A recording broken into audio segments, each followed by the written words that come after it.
4টি ব্যবসা কখনো বন্ধ হবার নয়। আপনি চাইলে 4টে ব্যবসা করতে পারেন, যা কখনো বন্ধ হবার নয়। এরকমটা যদি থাকে যে আপনার থেকে ২০ থেকে ৩০, ৫০,০০০, ৳১,০০,০০০ টাকা আছে, সেই টাকা দিয়ে আপনি এরকম একটি ব্যবসা করবেন, যা কোনোদিনও বন্ধ হবে না। সবসময়ের জন্য আপনি ব্যবসা করতে পারবেন। অথচ আপনি সারা জীবন ব্যবসা করতে পারবেন। আপনি যতদিন বেঁচে থাকবেন। হ্যাঁ, মূলত আজকে এই ভিডিওতে সে সম্পর্কে দেখাবো যে ৪টি ব্যবসা আপনি হিউজ পরিমাণে চলতেছে, আপনি চাইলে ৪টে ব্যবসা করতে পারবেন। তো সেটা কি ব্যবসা আমি আজকে এই ভিডিওতে দেখাবো। তবে রিকোয়েস্ট থাকবে একটু ফুল ভিডিওটা দেখার জন্য। যারা এখন পর্যন্ত ভিডিওতে লাইক করেন না, দয়া করে ভিডিওতে লাইক করবেন। নতুন হলে চ্যানেলটি সাবস্ক্রাইব করে আমাদের সাথে থাকবেন। ওকে বন্ধুরা, এখন আমি দেখাবো এই ৪টি ব্যবসা কি ব্যবসা করবেন। ১ম যে ব্যবসাটার কথা বলবো, আপনি চাইলে এই ব্যবসাটি করতে পারেন। এটা এভেইলেবল তো চলতেছে গ্রামগঞ্জে, ঢাকা শহরে সব জায়গাতে চলে থাকে। আপনি চাইলে সুন্দরবনেও এরকম একটি ব্যবসা করতে পারেন। যেকোনো জায়গাতে। যদি আপনি এরকম একটি ব্যবসা করতে চান, সেই ক্ষেত্রে আপনাকে সর্বপ্রথম কি করতে হবে? আপনার কিছু টাকা থাকতে হবে। আপনি পাইকারি দোকানে যান কিংবা যেকোনো জায়গাতে প্রোডাক্ট কিনে এনে আপনি মালগুলো বিক্রি করবেন। এই ধরনের ব্যবসা যারা করে তাদেরকে বলবেন যে, "ভাই, আপনি একটু ব্যবসাটা শুরু করছেন। আসলে মালগুলো কোথা থেকে এনেছেন এবং কিভাবে শুরু করছেন?"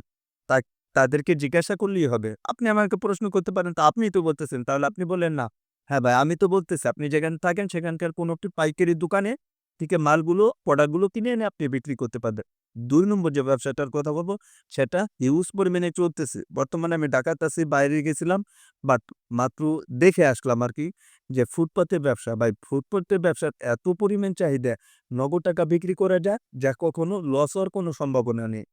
আপনি ৫ থেকে ১০,০০০, ২০,০০০ টাকা নিয়ে আপনি ফুটপাতে ব্যবসা করতে পারবেন। আপনি যেকোনো খাবারের হতে পারে, পোশাকের হতে পারে, তার বোনের কাছে ফলফলালি বিক্রি করে।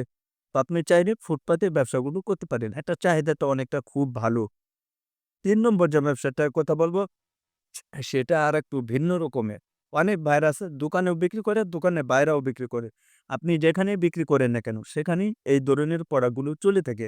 আপনি চাইলে এই ধরনের প্রোডাক্ট নিয়ে আপনি ব্যবসা করতে পারবেন। আমাকে প্রশ্ন করতে পারেন যে, "ভাই, তাহলে এই মালগুলো কোথা থেকে কিনবো? এবং টাকা হলেই তো হবে?" হ্যাঁ, ঢাকা থেকে মালগুলো আনতে হবে। দেখেন, আপনি যেখানে থাকেন, প্রত্যেকটা জেলার ভিতর কোনো না কোথাও পাইকারি দোকান পেয়ে যাবে। আপনি যেখানে থাকেন সেখানেও পাইকারি পেয়ে যাবেন। আপনি চাইলে এই ধরনের প্রোডাক্ট নিয়ে আপনি মালগুলো বিক্রি করতে পারেন। আর এই টাইপের যে ব্যবসাগুলো করে থাকে, আপনি তাদেরকে জিজ্ঞাসা করলেই হবে যে, "ভাই, আপনি এই ব্যবসাটা কিভাবে শুরু করছেন এবং মালগুলো কোথা থেকে এনেছেন এবং কত টাকার প্রয়োজন এবং কত টাকা পুঁজি?" আপনার যেহেতু অল্প পুঁজি থাকে কিংবা অনেকের আবার বেশি পুঁজি থাকে, আপনি চাইলে এই ব্যবসাটি করতে পারেন। সর্বশেষ ৪ নম্বর যে ব্যবসাটার কথা বলব, ৪ নম্বরটার ব্যবসাটা এতটা চাহিদা, কইলে ভাই বিশ্বাস করবেন না, এটা সবসময় চলে থাকে। যেরকম শীত আর গরম, এগুলো কোনো ভ্যালু করে না কিংবা এগুলো কোনো অ্যালাও করে না। বিশেষ করে ঢাকা শহরে যেগুলা। দেখবেন ফুটপাতে কিছু প্রোডাক্ট, যেরকম আপনার পোশাক-আশাকের কথা বলেন, খাবারের আইটেম বলেন, এর আগেও বলছি ২ নম্বরে ফুটপাতে, কিন্তু এই ৩ নম্বরে এটা চাহিদাটা আরো বেশি জনপ্রিয়। আর এটা প্রচুর পরিমাণ চলতেছে। এটা যেকোনো জায়গা, ভাই কইলে বিশ্বাস করবেন না। বাংলাদেশের ভিতরে ঢাকা শহরে এত পরিমাণ চাহিদা মানুষের, যেকোনো ফুটপাত আপনি যাই নিয়ে বসবেন, দেখবেন সেটা চলে যাবে। আবার আছে পার্কের সামনে, যেখানে দেখে যে অনেক লোকজন, সেখানে যাইয়েও তারা হিউজ পরিমাণে নগদ টাকা বিক্রি করতেছে। আপনি যদি নগদ টাকা বিক্রি করতে চান, তাহলে আপনি চাইলে এ ধরনের ব্যবসা করতে পারেন। অনেকে বলতে পারেন যে, "ঢাকা আমরা যাবো, থাকবো কোথায়?" হ্যাঁ, ব্যাচেলর পাওয়া যায় কিংবা মেস সিস্টেমের অনেকগুলো মানুষ থাকে, আপনি চাইলে সেখানে।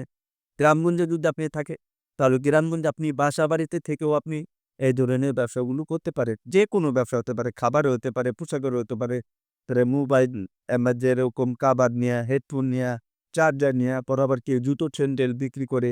আপনি যেটাই বিক্রি করেন না কেন, জুতা স্যান্ডেলের চাহিদাটা অনেকটা বেশি, আরো ১২ মাস কালই চলে, শীত আর মুন্দা সিজনে। আপনি চাইলে এই ধরনের ব্যবসা করতে পারেন। মূলত আজকে ৪ টে ব্যবসার কথা বললাম। যদি ভিডিওটি ভালো লাগে একটি লাইক করবেন। নতুন হলে চ্যানেলটি সাবস্ক্রাইব করে আমাদের সাথে থাকবেন। তো বন্ধুরা, সবাই ভালো থাকবেন, সুস্থ থাকবেন। পরবর্তী ভিডিওতে দেখা হবে। আল্লাহ হাফেজ।